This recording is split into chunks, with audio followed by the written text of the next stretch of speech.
The South Today bulletin proudly brought to you in association with MoleMap, the skin cancer detection specialists.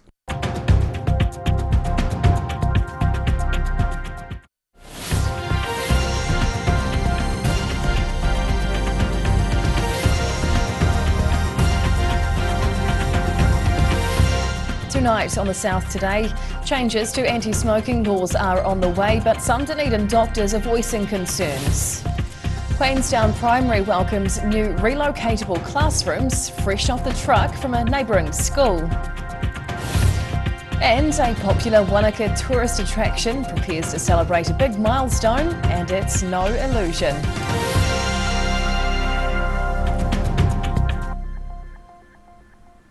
Kia ora, good evening, I'm Hannah Wilkins. A group of Dunedin doctors are uniting in a campaign against the repeal of anti-smoking laws and are labelling the government decision as absolute madness. The new coalition is being slammed by some critics for its proposed plans on the legislation, attracting some media headlines across the world. Medical specialists standing together outside the Dunedin hospital in a bid to send the new coalition government a strong message. More than 20 doctors gathered on Tuesday afternoon, uniting against plans to repeal anti-smoking laws and what they claim is life-saving legislation.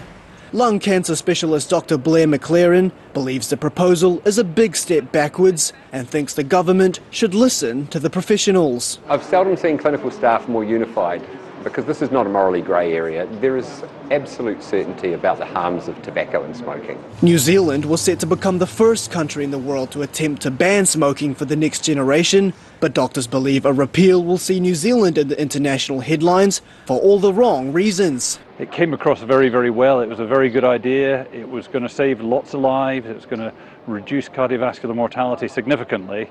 And now that's all being reversed. Geriatrician Dr. Xavier Walker is encouraging all local MPs to come together to create strong legislation against what they say is a terrible habit. It's really important that we do everything as possible to stop future generations smoke, and those who are smoking trying to give them support to stop smoking.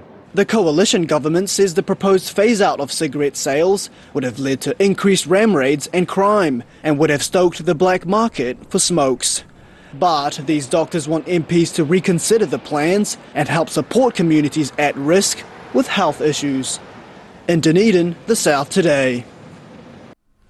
A decision by city councillors to scrap a more expensive upgrade to a central Dunedin street is being labelled as a sad day for the future of the city by one veteran politician. On Tuesday, Dunedin City Councillors voted 9-4 against approving a high-level $2.6 million upgrade to Bath Street. Upgrades to the street's 3 waters infrastructure were included in the council's 10-year plan in 2017, but the estimated cost since increased by more than $1 million.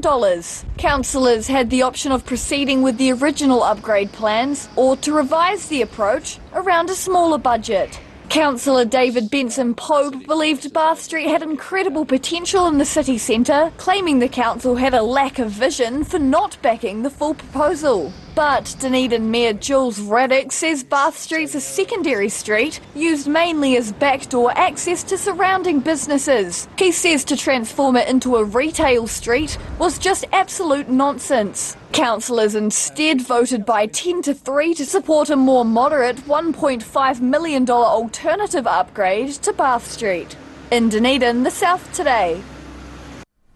A group focused on encouraging more women into the construction industry visited a Queenstown Primary School recently, checking out its new relocatable classrooms. The Lego-like building has now found a new permanent home at Queenstown Primary after moving from a neighbouring school earlier in the year. Experts in their field admiring the craftsmanship as the National Association of Women in Construction visited the newly installed relocatable classrooms at Queenstown Primary. The new Lego-like buildings began their move from Wakatipu High School last June, replacing the long overdue 48-year-old classroom blocks. They can be reused and refurbished on different school sites as they're needed. These ones will be on the Queenstown Primary School site permanently, but we have had them relocated across the South Island as well. Tuesday's site visit also raised money for a future playground and landscape work on the school, with organisers putting on a silent auction, raffle and spin the wheel. As a first stage, there's a certain amount of landscaping which will be happening on site, and the idea is that we want to fundraise to try and help them get more of that playground master plan vision. NAWIC is an international organisation first founded in 1952 and encourages women to pursue successful careers in the construction industry. In Queenstown, the South Today. Oyster lovers can rejoice as a beloved food festival makes plans to return next year, although there's still plenty of work to do in order to get the gates open in time. The Bluff Oyster and Food Festival is making a comeback. It was cancelled earlier this year due to risks associated with the poor condition of the former club hotel next to the venue site. The Festival Trust has now gained consent to demolish the derelict hotel building, despite some pushback from the Invercargill City Council over the loss of heritage values. However, the building is in a very poor condition. It's currently costing the Trust $10,000 a year just to keep the hotel standing. The annual Oyster Festival is extremely popular with seafood lovers across the country. Organisers are confident they'll be able to get the work completed in time, allowing the event to go ahead in late May of next year. One of Wanaka's most well-known attractions is preparing to celebrate half a century. Puzzling World is planning to treat guests to a special family fun day out, thanking the local community for 50 years of support. It's been a must-do for visitors to Wanaka for years, guests enjoying the mix of weirdness and illusions at Puzzling World.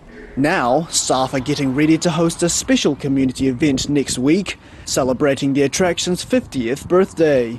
The peculiar amusement centre features a series of illusionary sculptures and artworks. The attraction began in 1973 with the building of a single-level wooden maze by then owners Stuart and Jan Lansborough. It was the world's first of its kind to use panels that could be interchanged.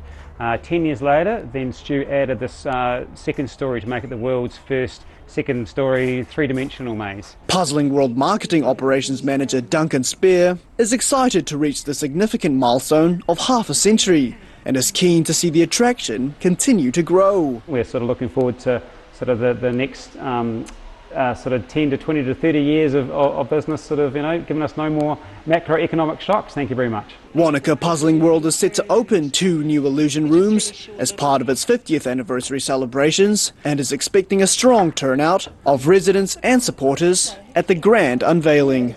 At Wanaka, the South Today. Whaiakere, still to come on the South Today. Sports codes are changing as the seasons roll on, with beach volleyball turning up the heat in the south.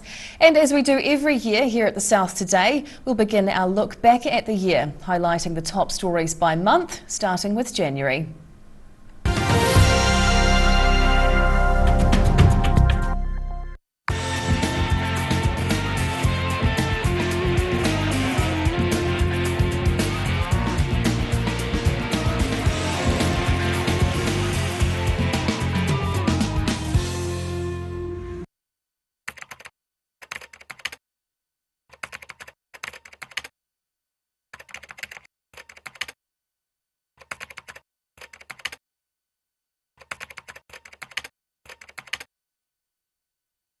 A poorly maintained heat pump can lose up to 35% of its output. The Mr. Heat Pump Cleaner team are experts. Their specially developed chemical wash is totally biodegradable. Call Mr. Heat Pump Cleaner and get the job done by the professionals. If you're at risk of developing melanoma skin cancer, you owe it to yourself to have a mole map. Mole map is coming to your area. Phone today to make an appointment. It could save your life. Stuff your stocking! Up to 50% off, plus pay it off interest-free. John's Furniture Warehouse, Stafford Street, and online at mymatejohn.co.nz. My Mate John.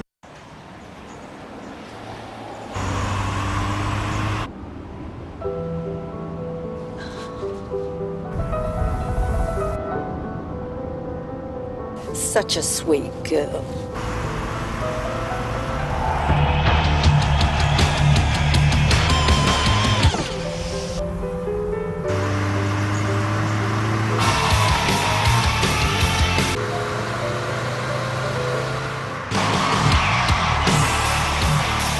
What are you dreaming about?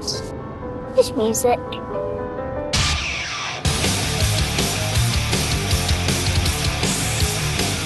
The Power of Dreams by Honda. Here at Age Concern Otago, we offer a range of services to support Otago seniors to age well with dignity and independence. We provide social work support, visiting service, health promotion and social activities. Check out what we have on offer at ageconcernotago.com.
Tēnā koe, welcome back.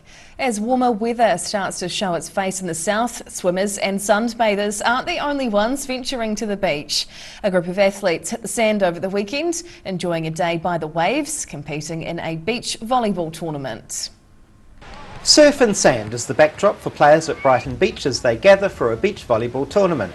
The event, organised by Volleyball Otago, includes teams of doubles and fours enjoying the chance to serve, set and spike. We have kids from the ages of 15 probably through to, well, I'm 53, so we have quite a wide range of volleyball players. And it was a good turnout today. We had 11 courts and roughly 100 athletes. The event is one of 4 throughout the year that Volleyball Otago organises for the increasingly popular sport. Beach volleyball is actually one of the faster growing sports, and we're trying to build our athletes so that they're well-rounded volleyball athletes. So we have something between the winter season of indoor volleyball and the outdoor season, of course, of beach volleyball. Hosting the tournament takes the combined efforts of organisers and families. This never works without parents bringing their kids out and without adults just in general raising the spirits of kids and whatnot. And of course we have a lot of good helpers that come out. Renee Flockton does a wonderful job of organizing all the payments and getting everyone underway, and Ruben Mackay comes out with me at 4 in the morning to set up all the courts. So I mean, it's yeah, I think that's the important thing, is recognize that it's a community effort and it doesn't work without that. The next beach volleyball tournament is planned for the end of January in Brighton, the South today. December is a time to start wrapping up presents and wrapping up the year for many people. Here at the South today, it's time to begin our look back at the year in news from across the regions. January saw a big shake-up inside the Labour government, while in Dunedin, city councillors got dressed up for a fight. And supply shortages across many industries hit people where it really hurts, with an increase in the price of fish and chips. Dunedin's city councillors united in January, condemning plans to trim the design and budget for the city's new hospital. Prime Minister Jacinda Ardern choked back tears as she announced her resignation from the top job and plans to exit politics. This has been the most fulfilling 5.5 years of my life, but it has also had its challenges. In Glenorchy, the police dive squad found the body of Australian man Jonathan Young, who drowned trying to save a small boy from drowning in Lake Wakatipu. Indoors was also off limits for some, Queenstown's Alpine Aqualand was one of a number of public swimming pools forced to close for periods due to mass shortage of lifeguards. Look, this is critical. We have only closed once in the last 6 years for COVID, but this time, realistically, we have to close every weekend. Otago's chicken farm saw heavy demand in free-range eggs after a government ban on battery cages, which led to a shortage of eggs in supermarkets. Meanwhile, the price of the humble fish and chip meal surged and blamed on a worldwide potato shortage. People realise that prices are going up. People expect price increases in the menu, so we do always talk to our customers about it, just so that they're always aware, especially tourists. In Wanaka, semi-retired social cycling team, the Wanakoffies, helped trial new anti-drafting technology developed by a local designer. While in Queenstown, riders of all ages took to the area's tracks for a 10-day bike festival. And in Dunedin, thousands of residents enjoyed a range of performances outside the Lan Yuan Chinese Garden, bidding farewell to the Year of the Tiger and ushering in the Year of the Rabbit. Across the South today. And now recapping tonight's top stories on the South Today. Some Dunedin doctors united in a campaign rallying against coalition government plans to drop anti-smoking laws. Queenstown Primary School welcomes women in construction at celebrations to open their relocatable classrooms. And Wanaka's Puzzling World is planning a party to celebrate 50 years of entertaining and confusing visitors. And now a look at what's happening in tomorrow's ODT. We welcome our Associate Editor, Mike Houlihan. Hello, Mike. Good evening, Hannah. What can we expect for our paper tomorrow? Well, following on from some stories we've had recently about the expected population growth in Dunedin, Dunedin City Council was contemplating plans about another 5,000 houses to put those people in, and where they might be built. We've also got a hair-raising tale from Timaru of a man who was attacked by a nesting falcon. An advisor to keep an eye out for beasting words this time of year, quite literally, given it literally drew blood. Oh no, yes. We've got, speaking of people who get injured, we've got a story of a woman whose child was hit by a cyclist on the shared cycle path. Another cautionary tale about looking out both for pedestrians and for cyclists. We've got a great story about a local motorcycle enthusiast who's got an invitation to an American competition, one of the few people from overseas ever invited for the bike he's built. Lucky. And in our arts section tomorrow, we've got two retrospective exhibitions, one by Marilyn and one by Ben Webb. Brilliant. Oh, we look forward to reading. Thank you for sharing this evening, Mike. Thank you. Time now for a look at your weather. The South Today weather, proudly brought to you by MoleMap, the skin cancer detection specialists. Looking at the situation, and westerly airflow will blow over southern districts for the next few days, alternating between cool southwest and milder northwesterlies as fronts pass by in the Southern Ocean. Heading to the top of the South Island, clear skies and light winds with 23 up in Nelson tomorrow. Greymouth is a bit cloudy with southwesterlies and 20 degrees, while Christchurch gets northeasterlies and 19 degrees. Travelling to South Canterbury and North Otago, Ashburton and Timaru will get warm northeasterly winds tomorrow with 19 degree highs. Oamaru, changing winds, clouds and 18. Heading westwards to the Central Lakes, lots of sunshine tomorrow with moderate southwesterlies about. By numbers, there'll be a 20 degree high in Queenstown, 21 in Wanaka and up to 22 degrees in Alexandra. Heading further south, clear skies with some fresh southwesterlies coming through these parts tomorrow with 18 due in both Score and Balclutha, 17 degrees for the Catlins.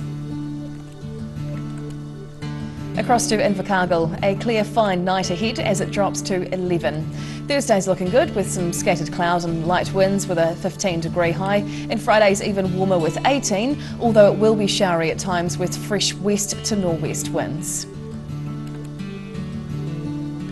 And finally, heading to Dunedin, showers and southwesterlies with 11 tonight. Now the next 2 days are looking sunny with a bit of scattered cloud about with breezy afternoons, so up to 17 tomorrow and 19 degrees on Friday. And that's the news this Wednesday. For the latest news and videos from the southern region, head online to odt.co.nz. You can follow Channel 39 on YouTube to catch our news bulletins on demand, or follow us on Facebook. Search for the South Today NZ to see our favourite stories from around the regions. We'll see you again tomorrow. Ka kite a popo.